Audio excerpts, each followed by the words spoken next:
Assalamualaikum guys, saya sekarang berada di Tebet Eco Park, taman yang baru saja diresmikan oleh Gubernur DKI Jakarta Pak Anies Baswedan tanggal 23 April 2022 yang lalu ya. Jadi ini taman yang luasnya 7 hektar kira-kira, dan konsepnya adalah sebagai ada fungsi ekologinya, ada fungsi rekreasinya, nanti dijelaskan oleh kepala suku dinas yang nanti kita wawancarai ya. Tapi memang cantik sekali, ada penghubung antara daerah bagian utara dengan bagian selatan dengan jembatan yang bentuknya seperti ini nih seperti angka 8 atau lambang infinity ya, sehingga disebut sebagai jembatan infinity.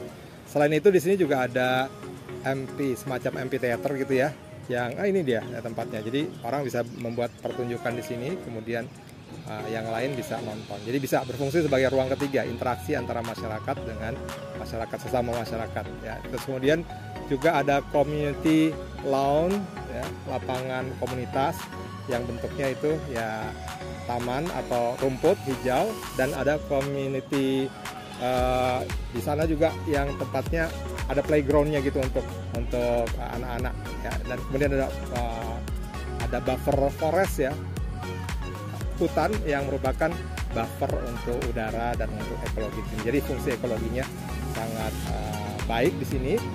Dan ada beberapa kritikan, misalnya tentang bau di sungai. Nanti kita akan bahas di pembahasan berikutnya.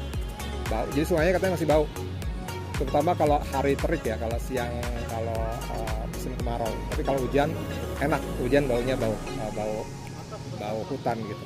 Selain itu juga ternyata memang belum terlalu dibuka untuk publik karena masih pandemi, sehingga masih ditutup seng supaya orang masuknya tuh dari satu tempat saja dengan peduli lindungi ya.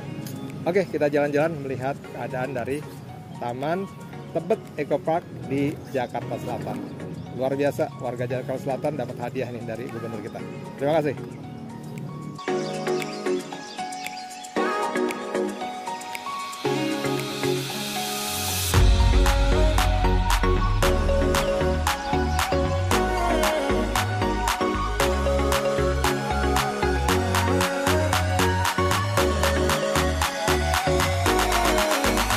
Bersama Kepala Dinas Disparekraf ya, Dinas Pak. Pariwisata dan Ekonomi Kreatif Pak Andika. Siap.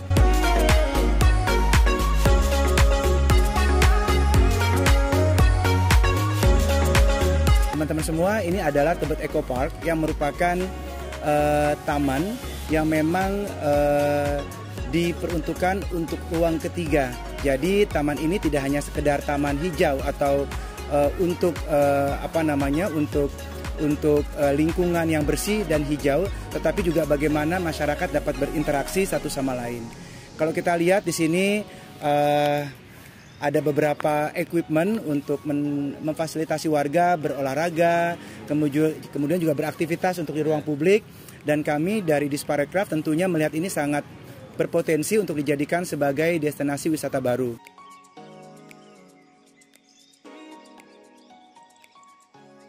Dan terkait dengan libur Lebaran, Pak MTZ mohon izin, taman ini akan diisi berbagai macam atraksi kesenian, Pak. Nah, jadi diharapkan ini menjadi salah satu objek wisata di mana warga Jakarta dan sekitarnya dapat mengunjungi Taman Tebet Eco Park ini. Apa aja atraksi yang diinikan? Tentunya atraksinya dari berbagai macam genre, ada genre tradisional maupun genre yang sifatnya pop. Kita milenial, kita sesuaikan ya. Gen Z juga. Gen Z juga, benar Pak MTZ.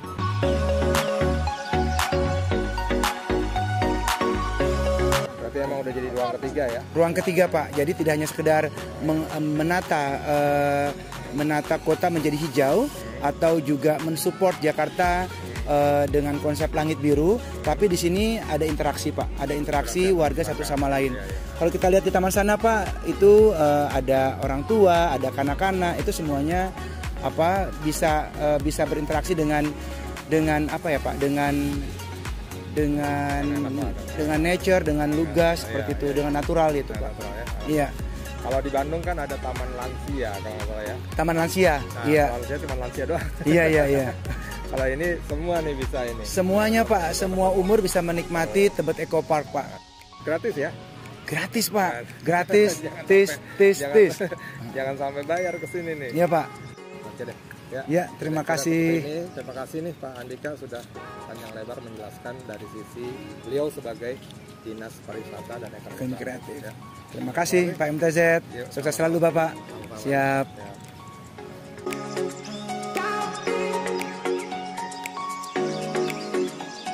Sekarang saya sama Pak Rus Suharton, ya, masih ada klan dengan Presiden kedua. Pak Rus adalah sekarang Kepala Suku Dinas Pariwisata dan Ekonomi Kreatif di Jakarta Selatan. Nah, kalau tadi dari sisi Pak Andika, Kepala Dinas, ya, sekarang dari sisi Kepala Suku Dinas. Ini bisa diceritakan sekarang sejarahnya deh. Ini kapan mula-mula dibuat, idenya dari siapa, kemudian berapa luasnya, mungkin harus lebih memahami. Ya, kalau untuk berawal dari memang ada kewajiban dalam Renstra atau RPJMD, ini daerah resapan air ataupun taman, ada berapa persentase. Berawal dari situ, Pak Gubernur menggagas ada beberapa taman yang memang bisa dibuat suatu hal yang sifatnya inovatif dan kreatif. Nah, ini kita lihat hasil dari gagasan Pak Gubernur yang sudah diresmikan kemarin, tapi belum memang dibuka secara view-nya dari pinggiran itu masih nampak seng. Iya, nanti akan nanti akan perlahan dibuka. Nah, itu juga akan ada suatu atraksi buat masyarakat yang hadir di Eco Park. Artinya masyarakat bisa menikmati musik pertunjukan, bisa juga untuk menikmati keindahan-keindahan yang ada di dalam taman ini. Ada acara permainan yang dimana Pak Gubernur itu juga dalam peresmiannya itu memberikan suatu tema di dalam Eco Park ini adalah sebagai ekologi, sebagai rekreasi, sebagai edukasi, dan satu lagi adalah sebagai kreativitas. Jadi ekologi, ya, edukasi, rekreasi dan kreativitas. Ya. Jadi ekologi itu memang di sini daerah untuk membuat pelestarian lah kira-kira gitu ya. Ada alam yang terjaga, fauna dan floranya juga. Edukasi untuk masyarakat bisa datang ke sini. Rekreasi untuk juga masyarakat berlibur atau berolahraga gitu ya. Kemudian satu lagi tadi apa? Ekologi, edukasi, interaksi dan rekreasi. Interaksi antara masyarakat tadi ada ruang 3 gitu ya. Rekreasi, ya. Tadi luasnya 7 hektar Pak ya? Iya. Berarti memang benar-benar jadi serapan air, kemudian jadi apa? Maksudnya jadi ruang terbuka hijau yang besar ya. Bisa mengendalikan banjir juga, serapan air, ruang terbuka. Air tidak ngalir ke mana-mana, tapi dia masuk ke dalam tanah. Iya, masuk terus ke dalam tanah. Ya. Tapi kemudian ada ini, kemarin ada sedikit kritik ya, bahwa masih bau ininya katanya. Iya, ini gimana? Belum, nanti kita coba komunikasikan kepada pengelola. Ini kan pengelolanya adalah Dinas Tamhut, Pertamanan dan Keindahan Kota. Nah, ini kita coba seperti sampah ini Pak kan, ada sampah tuh. Nah, itu nanti kita coba komunikasikan bagaimana pencegahannya supaya di sini nampak dari CHSE-nya itu juga ada. Kita lagi berjuang. CHSE itu clean, healthy, safety, dan environment untuk kelanjutannya. Keberlanjutan. Nah, ini CHSE adalah program dari Kemenparekraf yang untuk standar di dalam pengelolaan destinasi wisata. Berarti semua ya, bukan hanya taman tapi semua tempat-tempat wisata. Ini yang kita lagi coba usahakan ke Kemenparekraf. Tetapi kalau untuk peduli lindungi sudah ada. Ini kan dari Kemenkes kita juga udah. Masuk sini pakai peduli lindungi ya. Prokes sudah dipenuhi di sini, tapi tinggal CHSE yang kita coba ke Kemenparekraf untuk diberikan sertifikasinya. Berarti nanti ini kan pakai peduli lindungi ya? Iya, peduli lindungi. Berarti masuk nanti terbatas ya? Maksudnya harus lewat? Iya, kan ada kapasitasnya. Jadi daerah peduli lindungi ketahuan berapa yang masuk, kapasitas berapa. Nah nanti di stop untuk bergantian. Cuman gimana kalau terbuka begini bisa mengontrol? Kan ada pintunya cuma di sana, Pak. Ya? Ya. Oh jadi ini tetap ya nanti ya? Ya. Apa namanya? Ini kan masih tertutup nih Pak. Nah, pintu jadi terkontrol di peduli. Kalau misalnya ini terbuka, pagar-pagar ini bisa masuk susah. Susah ngendalikannya. Oh ternyata begitu tuh maksudnya pagarnya ya. Berarti nanti dibukanya ketika udah selesai dong pandeminya. Mudah-mudahan Lebaran ini kan uji coba nih. Kalau misalnya meningkat lagi ya itu akan ada prokes yang lebih ketat. Tetapi kalau mudah-mudahan kita berharap ini turun supaya ekonomi kita bisa jalan Pak. Jadi dari ekonomi itu bisa tumbuh giat-giat yang sifatnya adalah pembangkitan ekonomi nasional. Iya, ini memang kita udah rindu sekali untuk selesai pandeminya ya.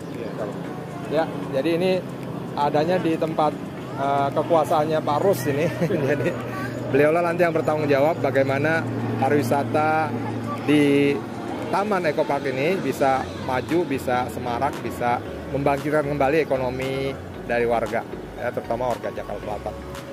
Jaksel emang top nih, ya banyak istilah-istilah Jaksel gitu ya. Sebenarnya orang timur tadi ini. Oke, terima kasih banyak Pak Rus ya. Terima kasih. Sehat selalu Pak. Sehat selalu, sukses selalu. Terima kasih.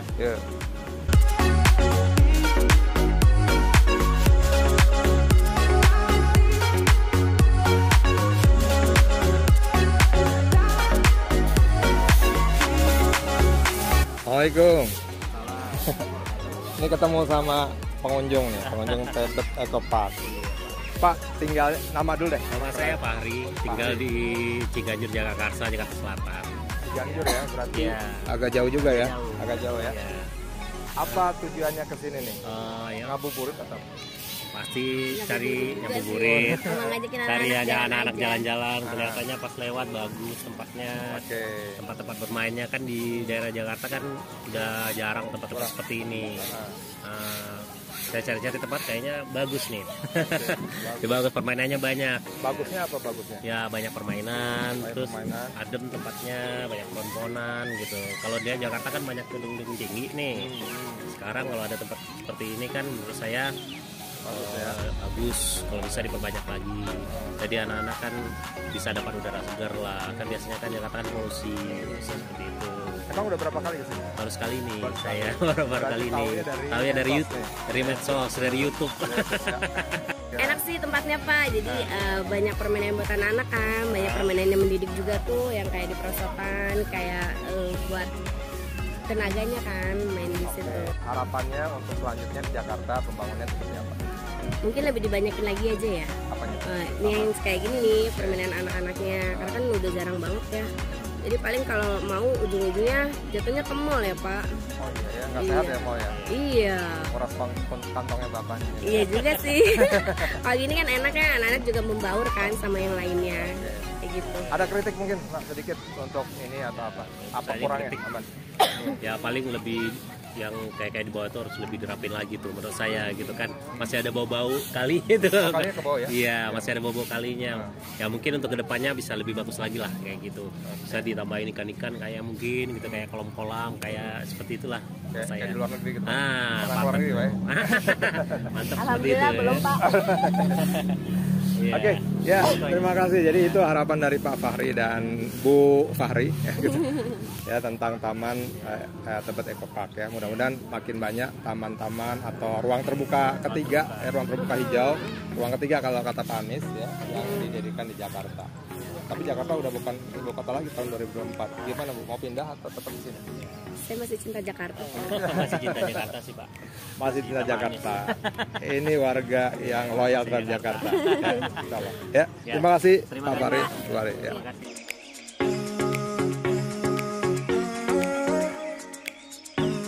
Ya, jadi demikianlah jalan-jalan saya MTZ ya kali ini ke Tebet Eco Park yang baru diresmikan kemarin tanggal 23 April 2022 oleh Gubernur Anies Baswedan. Dan tadi sudah ketemu dengan Kepala Dinas Pariwisata dan Ekonomi Kreatif Pak Andika Pratama kalau saya. Kemudian dengan Kepala Suku Dinas Pariwisata dan Ekonomi Kreatif Pak Rus Soeharto untuk Jakarta Selatan. Dan juga beberapa tadi sudah tanya-tanya kepada pengunjung. Saya berada di sungai di sini, di pinggir sungai. Nah, salah satu selain tadi kelebihan-kelebihan dari taman ini, salah satu yang menjadi kritikan terkeras adalah bahwa sungainya bau gitu ya, masih bau. Ya saya di sini memang agak bau sedikit ya, tapi mungkin karena habis hujan jadi tidak terlalu bau.